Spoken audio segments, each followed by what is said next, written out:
Joining me for all the chat today, I'm delighted to say, is Benedict Spence. We always love it when you're back in the studio, Conservative commentator.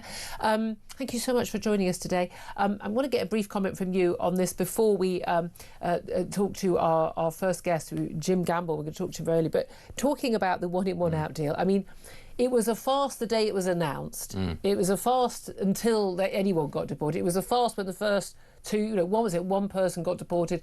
What is it? 40 odd people who've been deported in total so far, and then now one's back. I mean, you couldn't make up how bad this is. Yeah, if I was to sum it up, I'd just say lol, because actually this is entirely what you could have predicted the second that this was going to happen, was that something as farcical as this, almost exactly the sort of set of circumstances, is that somebody would try. But the fact that they've tried on first go and succeeded... Well, this is just the only one we know. I mean, by all accounts, this is just the one we know about, okay? Because his boat was intercepted.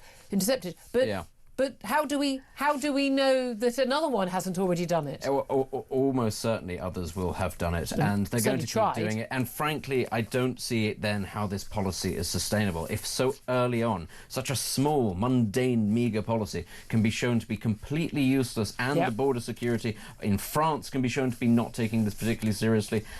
How on earth do you keep it going? How on earth do you, as the Prime Minister with a straight face the nation, all the Commons, or anybody, frankly, and say, don't worry, I can fix this situation? It should have been the most easy thing to say, right, this person that we've identified, they're going back, and they're not coming, they're here. And here he is again. But meanwhile, by the way, we've already had the person come back in from France who was replacing him, plus all their family, and all the other thousands who've arrived anyway. And we've also hearing, although we see that one image, didn't we? The BBC cameras just happened to be there when the gendarmes in France went out and slashed a dinghy and to stop it from sailing. Apparently, this is a one-off. Just quite by chance there happened to be cameras there. They're not doing that. And this whole idea of changing the law, bearing in mind you've got got former former president in prison, Nicolas Sarkozy. You've got the current president with no support, absolutely hated by his entire people, left and right. You can't keep a prime minister for more than a few days or a few weeks at a time. He can't pass anything through Parliament. There's no chance at all they're going to get on top of this. This farce is going to become even more of a joke as the days go on. Now, the rules-based international order showing itself once again to be working so well. That thing that Keir Starmer seems to prioritise above his own people, above his own Parliament. That's so important. If only the Tories had ever sat down with the French and talked about it, it would all have been sorted by now. Yes, almost certainly. Well, I'll tell you what would have already been sorted by now would have been a grooming gang inquiry. Could have been announced under the Conservatives. Should never have had to happen. But all those years of the authorities, police, social workers, councils, you name it, everybody looked away, or worse, contributed to the abuse of many, many thousands of young girls. Why? Well, because the perpetrators of the abuse against them were men who were Pakistani Muslim heritage. And that meant it was all a little bit too awkward and un-PC to say it out loud. So let's just let the girls carry on being gang raped and tortured and plied with drink and drugs and call them sluts and prostitutes and hope it all goes away. Well, it hasn't gone away. It didn't go away for the Tories, and it's certainly not going away now. Keir Starmer dragged kicking and screaming to actually announce a public inquiry 4 months ago. That was, by the way, a long time after he had said that actually anyone calling for a national public inquiry was actually really just a far-right bandwagon jumper, and let's face it, a racist. But now we have got a panel supposedly trying to set up the inquiry. They've yet to find a chair. They've had a number of victims, survivors, 4 now, who've publicly said they have quit the panel. Why? Well, because they simply don't trust what they call a toxic public inquiry process, and they particularly don't trust the Home Office Minister for Safeguarding, Jess Phillips. They're saying they won't return to the process unless she goes. Well, someone else who resigned yesterday was Jim Gamble. He was a former police chief. He's also the former chief executive of the Child Exploitation and Online Protection Centre. He was basically the last remaining front-runner candidate as the chair of the inquiry, but he resigned yesterday, saying he can no longer take part in the process. Well, why did he go? Why has he left? Well, let's talk to him about it right now. Jim Gamble joins us. Good morning to you, Jim. Morning. Thank you for joining us. Your name has actually cropped up on my show quite a few times this week, and a lot of my guests, people who've worked in this field, saying that you have a fantastic track record in this field of not only just standing up, speaking truth to power, putting your job on the line, but also standing up for victims of child sex abuse. And while understandably, many of the victims and survivors of grooming gangs say, we don't want anyone who worked in the police or the social services or anything, these are the people who allowed the abuse to continue, who turned a blind eye, who called us liars. We can't have anyone who is a former police chief running this inquiry. We want a judge. Many are saying, and I have to say I've been among them, that you are someone who I would certainly trust. Why do you believe you don't have the trust of the survivors, and why did you choose to stand down as a potential candidate? Well, when I had the privilege of speaking to 2 survivors panels as part of this process, I made a commitment to them at the beginning that if I couldn't achieve a consensus of trust from them, that I didn't care who else thought I should do it. If they didn't, that I wouldn't attempt to lead it, because at the end of the day, without them, there is no inquiry, and the inquiry must be influenced by them. And whilst I was able to gain that confidence with a significant majority of them, I wasn't able to convince everyone. And there are enough schisms, there are enough splits, there are enough unhelpful debates taking place that I genuinely believed, given the broader toxic context around this, that it would be better certainly to keep my word to them and step back and create space for someone else to come forward and do that. And it was not an easy decision. I mean, I've had messages from some of the victims and survivors that I really felt, that I wanted to do the best I could for them, and some of those individuals obviously wanted me to deliver. But the division in this is so difficult that I think there's got to be a pause, there's got to be a reset, there's got to be a better way of empowering victims to engage in the appointment of the chair. And I honestly am moving more to think there should also be a select committee approach, which is transparent, where potential chairs who have been shortlisted go before a collective parliamentary select committee that gives politicians the opportunity to behave in a more collegiate manner, test the integrity of the person, because their previous career isn't the issue. It's their character and their proven history. Yeah. And a public process. In a public process where people can see the character of the person and not so much what they say, but what they have done being tested in that environment. I think that would help with the integrity of this going forward. And it has to go forward. I've been a critic of this government. I've been a critic of the previous government over many issues around safeguarding children. Well, this is it. You do have a track record here. I'm not, blowing smoke up your backside, Jim. I've spoken to you many years as a radio presenter in your role as the former chief executive of CEOPS, the Child Exploitation Online Protection Centre, the work you've done there. You are a former police chief, but you did resign. You have resigned in the past over interference. Tell us the circumstances where that is. You've put your job on the line before. Yeah, I mean, people say that, I'm a former police officer, and it's used almost as a criticism in this process. Yeah. I'm a former police officer because, actually, unbelievably, 15 years ago, that's how long ago it was, I believed that the direction of travel by the then government under the Home Secretary that was Theresa May wasn't operating in the best interests of children and young people by assimilating CEOP, where safeguarding children was the priority, not one amongst many, into a much larger organisation where I felt its authority and voice would be so assimilated that it would be diluted. And that happened. But I resigned in protest at that time. And that's the concern of the survivors of the grooming gangs, is the idea that there was this push to dilute it. Like, well, let's look at other different, group child abuse, and that would dilute the particular issue of the ethnic and religious motivations behind the choice of victims in grooming gangs. Yeah, and to be fair, whenever I spoke to Jess Phillips, whenever I engaged with ministers in the Home Office, it was made clear to me that there was no attempt to dilute. There was no intent. Except there's a document asking. I mean, this is the thing. We'll come on to Jess Phillips in a moment, but there has been a document that's been put in the public domain where the survivors and others on this panel looking to set up the inquiry are asked, should we widen the remit? That they have looked at that as an option. Yeah, I mean, I'm sure that is the case. I don't think anyone would hide away from that. What I'm saying is, in my engagement, I was clear that the terms of reference will need to be set by law, but by whoever is appointed chair, and that if I was appointed chair, those terms of reference would be fundamentally informed by victims and survivors. There are a number of victims and survivors who do see a value in expanding this. From my point of view, I think it should be focused. I think it should move at pace, and it should be measured in the short and long term by the impact that it has.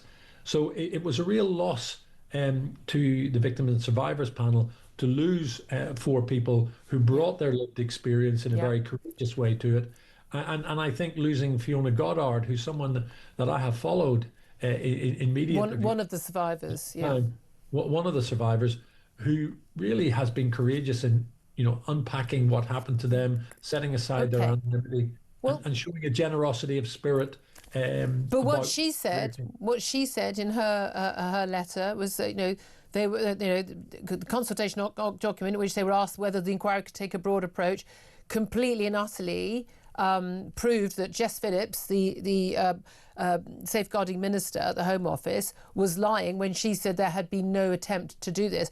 And as Fiona Goddard said, I didn't make this up. The documents are right there. Being dismissed and contradicted by a minister when you're telling the truth takes you right back to that feeling of not being believed all over again. Throughout my whole life, I've been accused of lying over and over again. That is part of the whole scandal. And as you know, that's exactly what happened. Now, you said in your resignation letter, resigning from the process and saying you were no longer able to be considered as a candidate, that there was political point scoring, that there was a toxic culture at the inquiry. Who are you accusing?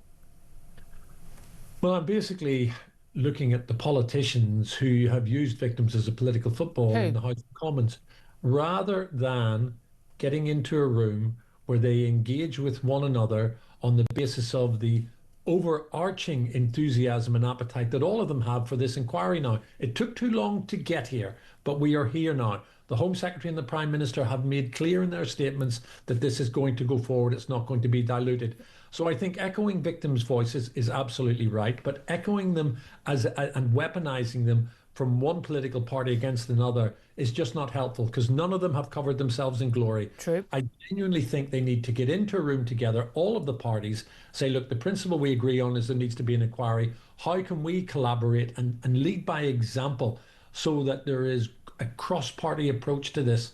And I just found it, really concerning that victims and survivors were being caught in the crossfire of parliamentary debate in what I saw as an unhealthy and unhelpful way. Okay, but you've chosen to stand down because you didn't have the faith, the trust of all of the people who you wanted to represent effectively as a chair of that panel. Jess Phillips, the safeguarding minister, who has a long history of fantastic work campaigning against violence against women and girls, but has been regarded, I think, by many as a supreme failure in her job at the Home Office, and perhaps is basically promoted beyond her ability, because emote is all very well, doesn't actually get anything done. She has clearly lost the trust of certainly 4 members of that panel. They're saying they'll return to the panel, but not while she is still safeguarding minister. Should she do what you did, the honourable thing? Should she step down from that role? I think within the House of Parliament, in the heat of debate, people say things in a manner that is sometimes unhelpful. I have highlighted that. I think first and foremost, there needs to be a degree of humility. I think Jess Phillips should get the 4 survivors into a room and have an honest conversation. Let's see if this can be reconciled, because this is about, this cannot be about a political body count, on the way to delivering this. So I think first and foremost, demonstrate respect to victims and survivors, bring them into a room, don't talk to them or talk at them, listen to them and see if the position can somehow be reconciled. If it can't move beyond that, then it's for individuals to reflect on their own position and the tenability of it. Really appreciate you joining us. Jim Gamble, who's a former chief executive of the Child Exploitation Online Protection Centre, former senior police figure, police officer as well, and he has stood down as one of, well, pretty much the front-running candidate to run that public inquiry. And I remember, if you look back at the big sort of child sex abuse inquiry run by Alexis Jay, I think she was their third choice. It took, people kept standing down, not working, standing down. They had someone from abroad, that didn't work. But then you think about, Sir Martin Morbick, he chaired the Grenfell inquiry at first. Absolutely, the large number of the people who lived in Grenfell, the campaigners, were going, no, we're not having some white posh judge, as he won't understand our lives. I mean, I don't know why him being white or posh, but that was what they said at the time. He can't understand our lives and what's happened to us. And he won over their trust magnificently and produced a very, very hard-hitting report. Absolutely did understand the horrors that people had to go through the Grenfell fire.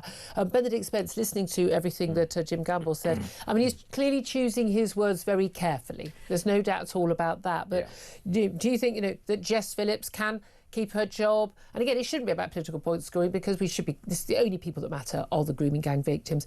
But do you think there should be an attempt to try and reconcile with these 4 survivors? I think an attempt to reconcile is welcome, because all you can do is try. But I think it's very interesting, sort of, as you say, that with the Grenfell example, that there was an ability to come to some sort of an accord. But the scale of this is so much larger, and the nature of this inquiry, what we're talking about, is so much more sensitive. And Jess Phillips herself is one of the key protagonists in the movement of the last 10 years to say, you must believe victims. To then turn around and basically say, well, you shouldn't necessarily trust these victims and what they're saying about something, that just sets the precedent to say, well, there won't be any trust there. The second that you go, you must believe victims unless it makes my life a little bit more difficult, well, that's gone. I don't see how that trust can be restored.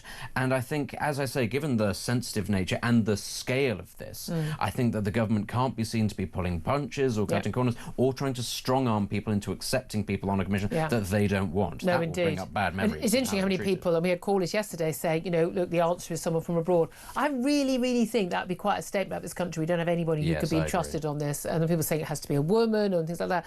I would genuinely be of the view, can't be someone who was a police chief or a social worker. And the top 2 candidates were one of each. But actually, Jim Gamble has a track record. What you want is people who speak truth to power, and that's the thing. Baroness Louise Casey is somebody like that. She's got a track record of telling it like it is to various different governments. She's of different hues. She was brought in by Labour originally, but she's been proved trustworthy along the way as somebody who actually she tells the truth. And you do need somebody with real fortitude about this, because let's be clear, oh my God, this is going to be so politicised. And toxic. If you go one direction, you'll be accused of ignoring victims. You go the other way, you'll be accused of being racist. There will be people coming at you, whatever conclusions you make, whatever lines of inquiry you make. It is a poison chalice. As I say, whoever actually does step up to the role, I think will deserve an awful lot of credit for being prepared to go, I know what's coming and I'm going to take it. And that will massively limit the number of people willing to do it. But that's one of the key things is, again, that toxic culture we start from, and everyone who gets involved in that toxic culture. Look, I've got an issue with Jess Phillips, putting Jess Phillips in front of the needs of the survivors. But the person who does do this and does take it forward and does expose the truth and does lead to prosecutions of people who let these now women but young girls at the time down will have done such a great service for our country. That's the thing is, if you don't think that exposing the horrors of what happened to these girls and why it was allowed to continue and why people weren't prosecuted and why people whitewashed it and why people turned their backs on them and why people allowed those men to perpetrate their crimes for so long because they were worried about community cohesion, if you don't think that exposing that and people being prosecuted and people being exposed for what they did and didn't do isn't the right thing, you don't get it. You don't get it. You're part of the problem.